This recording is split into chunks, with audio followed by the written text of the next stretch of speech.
Kain po tayo. Kain. Meron ako ditong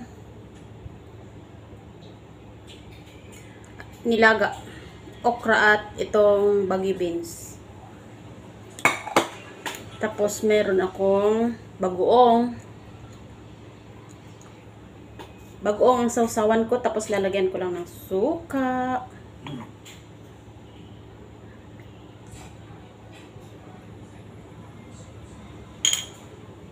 Ayan.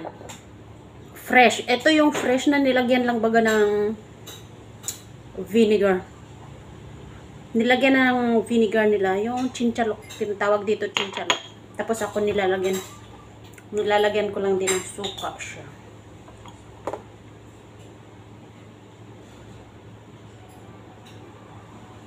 Dapat madaming suka. Kasi ay madami ang okra ko. Kain tayo, guys. At ang aking kanin, bahaw na kanin. Ang aking dalawang alaga kumakain din. Yung mga sobrang ulam ang ulam nila.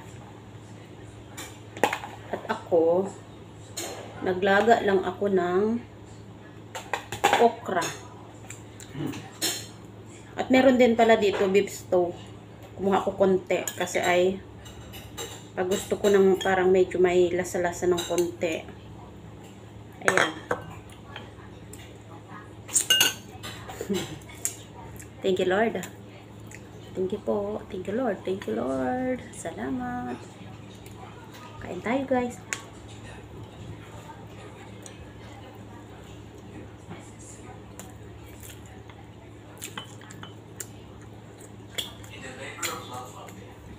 Sarap. Sarap ng bagoong. Bagoong na may suka.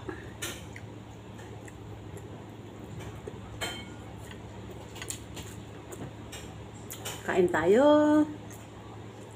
Ito ay tinanggalan ko lang ng mga dulo-dulo tapos nilaga ko kagaya na sa okra.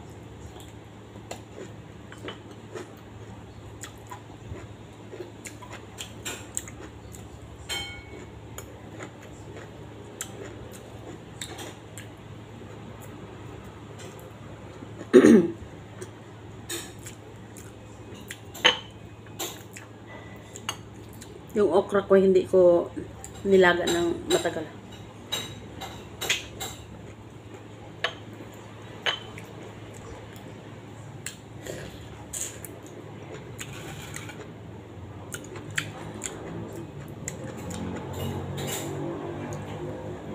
Beef stew.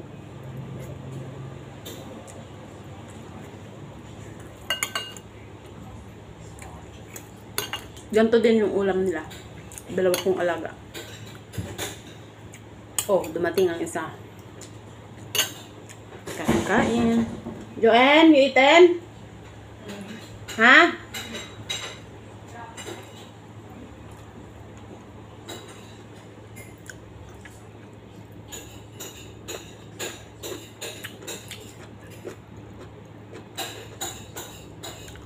Itong dalawa, walang pasok.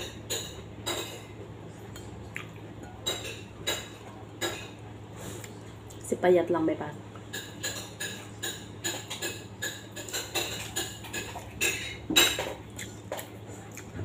Thank you, Lord.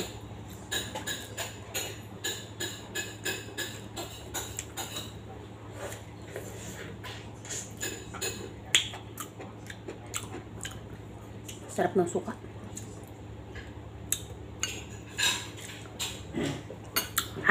Asim.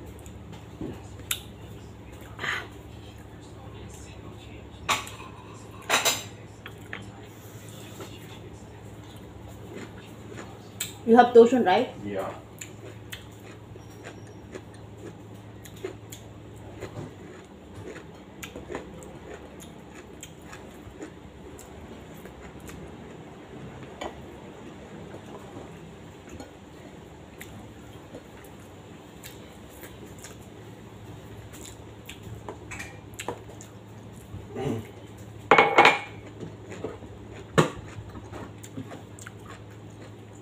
Sood na ako sa aking tanghalian. Nilaga.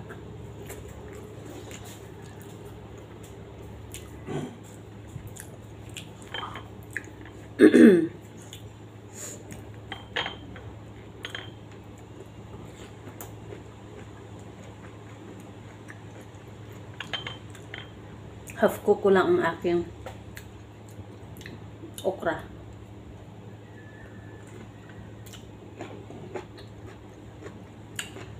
Hindi siya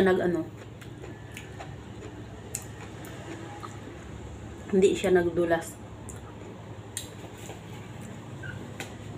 Kasi pag sobrahan naglambot pag laga, siya magdudulas.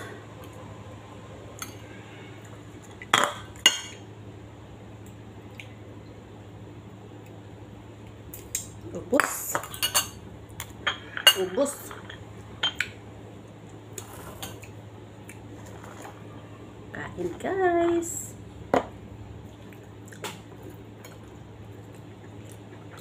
Ang lambot na ng beef.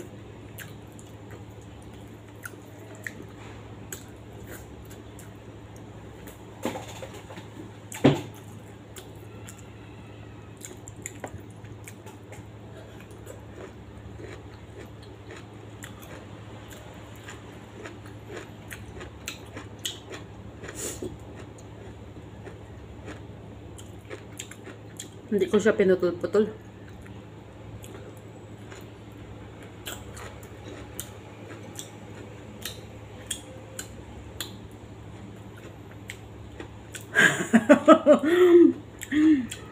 Dilot talaga ay.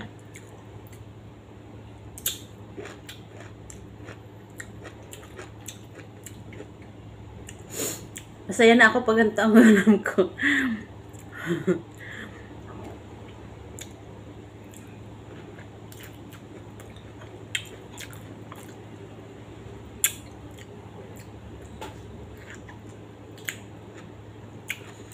Itong beef, meron pa rin konti.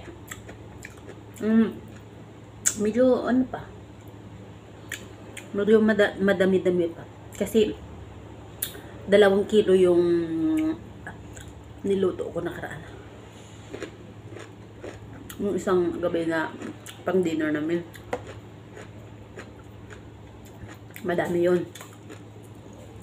Mga 2 kilo. Mahigit nga siguro. Kasi pang 2 lutuan yung luto ko eh. Kasi nga ay madami yung nilagay kong celery, tsaka yung leek. Tapos yung kamatis, madami din. Sabi ng amo kong babae, damihan ko na daw. Kasi pwede naman daw yung ikip. Pwedeng kainin na may tinapay o kaya ay pwedeng kainin na may pasta. Kasi ano to eh, Western beef stew.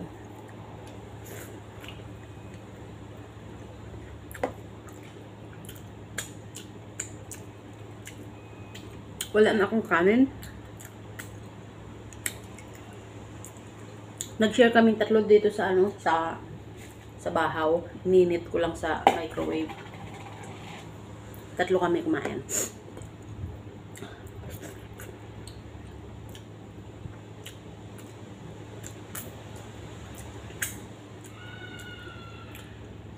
Nauna sila natapos. Sarap ng bagoong alamang. Ito oh, chinchalok. Minsan sa Malaysia sila nabili ng chinchalok.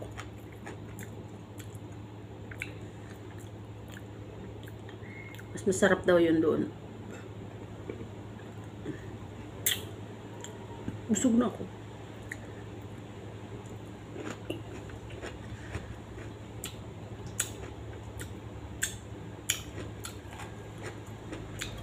Sarap ng suka. Silver Swan na suka. Galing Pinas. Galing Pinas. Binili lang sa labas ng amo ko.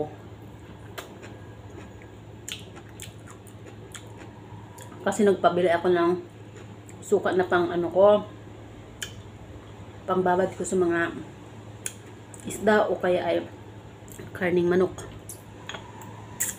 Pambabad ko na may tubig, binababad ko sa tubig at may asin. Pangtanggal lansa yon. Sabi ko yung mumurahin lang. Sus naman ang binili ay yung Silver Swan. Eh, masarap kaya yun. Pinas yun eh. Kaya maasim talaga.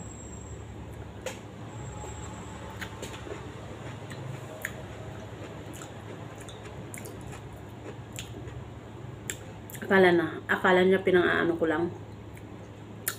Pinangbababad ko lang yung suka. Hindi niya alam kinakain ko. Pinapangluto ko sa pagkain ko.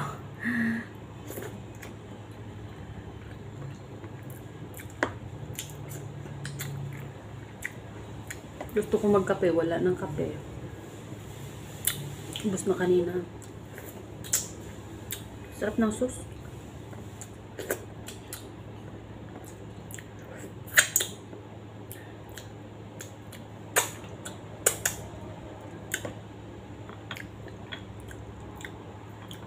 Meron pa konting bagoong. Pag may baho kasi ako, nakain lang ako ng konting baho tapos yung bagoong. Pag mga nagluluto na ako, oras ng luto ko, nagugutom na ako niyan.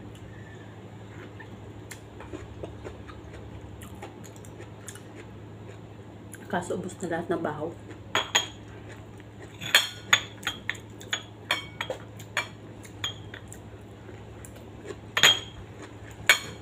Sarap.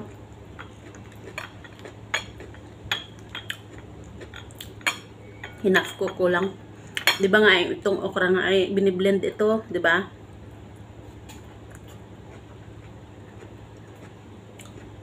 Yung mga diabetic. Maubos ko pala ito. Ubos ko pala ang bagoong. Wala na.